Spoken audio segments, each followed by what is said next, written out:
पाटणमध्ये भाजप आणि शिवसेना संघर्ष रंगणार आहे। सत्यजित सिंह पाटणकरांनी भाजपमध्ये प्रवेश केलेला आहे। देसाई पक्षाची गद्दारी करून गुवाहाटीला पळून गेले असं त्यांनी म्हटलंय। पाटणकरांनी शंभूराज देसाई यांच्यावर निशाणा साधलाय। सातारा जिल्ह्यामधील पाटणमध्ये भाजप शिवसेना संघर्ष रंगणार असल्याचं दिसून येत आहे। पाटणमध्ये सत्यजित सिंह पाटणकर यांनी राष्ट्रवादी शरदचंद्र पवार पक्षाला रामराम ठोकत भाजपमध्ये प्रवेश केलेला आहे आणि या पक्ष प्रवेशानंतर शिवसेना आणि शंभूराज देसाई यांच्याकडून येणाऱ्या टीकेला उत्तर देताना पाटणकरांनी थेट हल्ला चढवलाय।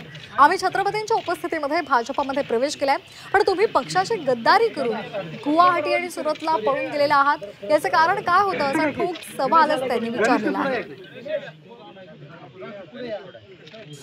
त्या नेत्याच्या हस्ते आपला प्रवेश झाला होता, परंतु आपण त्यानंतर त्या पक्षाला काय वागणूक दिली, आपण त्यानंतर कसा पक्ष सोडून गेला, आपण त्यानंतर सुरत मार्गी गुवाहाटीला कसे गेलात, या संदर्भात आता आपण एवढ्या मोठ्या माणसाचं नाव घेताय, एवढ्या मोठ्या नेत्याने आपला पक्ष प्रवेश केलेला होता, तर मग अशा परिस्थितीमध्ये त्या पक्षाची गद्दारी करण्याचं काय कारण होतं तुम्हाला?